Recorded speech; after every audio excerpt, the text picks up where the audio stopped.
Saudações a todos! Eu quero aqui avançar um tipo de objeção que eu penso ter desenvolvido a uma doutrina fundamental ao escopo do teísmo clássico.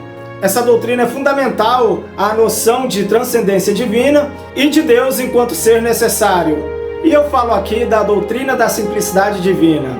Fazendo um breve resumo, a doutrina da simplicidade divina preconiza que Deus é totalmente ausente de composição. Em Deus não há partes físicas, lógicas e metafísicas. Por exemplo, em Deus não há distinção entre ato e potência. Deus, por não ser matéria, não poderia ter a composição de forma e matéria. Inclusive em Deus, a essência se confunde com a existência. Portanto, essas propriedades não só são idênticas entre si, como são idênticas a Deus, e mais do que isso, os próprios atos de Deus são idênticos também às demais propriedades. Por exemplo, os atos de Deus seriam idênticos à existência de Deus. Portanto, é uma doutrina radical que busca ilustrar aí uma simplicidade absoluta. Agora eu quero expor aqui de maneira breve uma pequena objeção que eu penso ter desenvolvido. Não penso que essa objeção seja uma resposta final a essa discussão, evidentemente, mas tenho a pretensão de que talvez ela contribua aí com um diálogo acerca desse tema. E essa objeção, ela se dirige, sobretudo, à noção de que em Deus, essência e existência são idênticos. No âmbito da filosofia, a identidade é uma noção mais radical, né? Ela explicita ali, principalmente, que há de fato uma identidade autêntica entre partes consideradas ali. Ocorre que coisas podem ser idênticas entre si, pelo menos de 4 modos distintos. E para exemplificar esses 4 modos distintos, eu vou utilizar como exemplo uma árvore e um carro em particular. Um primeiro modo em que uma árvore e um carro são idênticos entre si é imaginando que a árvore na verdade não é a árvore, e sim um carro, de modo que a árvore se identifica ao carro, ambos sendo carros, mantendo assim a identidade entre ambos. Uma segunda maneira é que, na verdade, de maneira oposta, é o carro que é idêntico à árvore, de modo que o carro não é carro, e sim árvore, mantendo assim uma identidade radical entre carro e árvore, porque ambos seriam árvore. Um terceiro modo é ilustrando que, na verdade, há a conservação de ambos, tanto de carro e de árvore, portanto, essa identidade mostrando que ambos seriam uma mescla de árvore e carro, portanto, a identidade se daria pelo fato de que ambos seriam igualmente carro e árvore na mesma proporção, mantendo assim a identidade.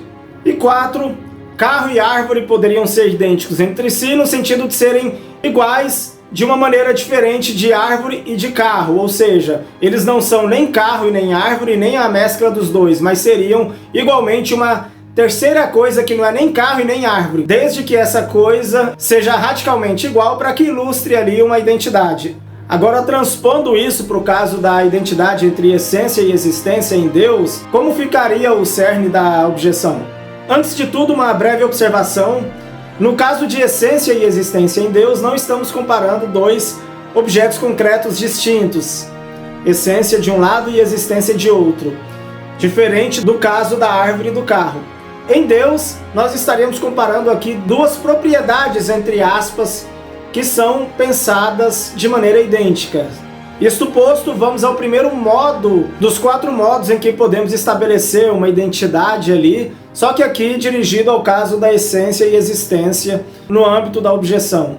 Ora, a essência poderia ser idêntica à existência no sentido da essência não ser essência, e sim a própria existência. Mas nesse sentido apenas haveria existência solta, e existência em si não existe. A existência solta não tem, entre aspas, substância, portanto não difere do próprio nada, portanto não poderia haver apenas existência isolada em si. Aquilo que existe é aquilo que de alguma forma se distingue do nada, sendo alguma coisa um item concreto ali da realidade, e é por isso que existe. Portanto, através da primeira forma de ilustrar a identidade, nós vimos um primeiro problema.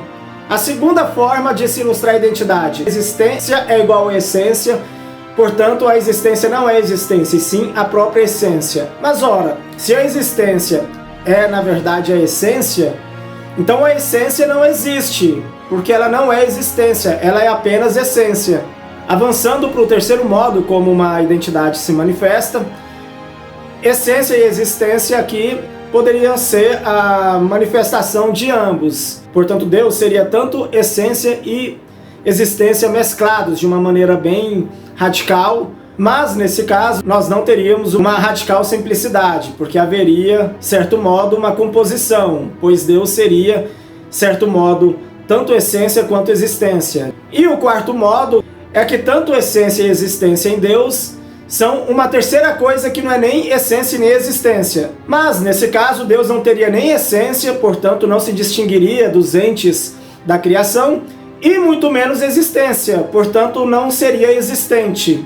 Enfim, espero aqui ter ilustrado bem essa objeção, digamos assim. Espero que eu tenha sido claro a todos. Não tenho a pretensão de que essa objeção seja uma objeção final à doutrina da simplicidade divina, mas espero ao menos instigar aí mais possibilidades de como debater essa doutrina que é tão fundamental ao teísmo clássico.